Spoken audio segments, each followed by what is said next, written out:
మీ America టెక్నాలజీకి mouse మేమే ఈడికేని కదిలిపిస్తాం. ఇది నువ్వు యాది పెట్టుకో. ఫార్మాస్యూటికల్ సప్లై చైన్లు మళ్ళీ ఏ రకంగా ఉంటాయో చూసుకో.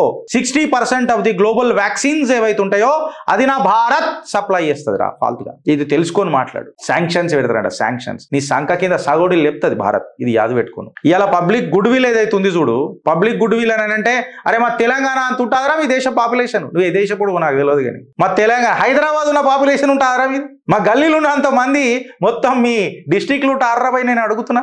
భారత్తో గెలుపుకోవడం అంటే 148 కోట్ల జనాభా ఆగ్రహానికి గురి కావడం. ఇది నా Bharat. 17.5% of the world's population తో యుద్ధాన్ని చేడు చేయడం. అది నా భారత్. ఇది నువ్వు గుర్తుపెట్టుకో. సెల్ఫ్ డిస్గైజ్డ్ డిప్లొమసీ అని చెప్పి దాని పేరు డిప్లొమసీ అని పెట్టి నాటకాలు ఆడుతున్నారా మీరు.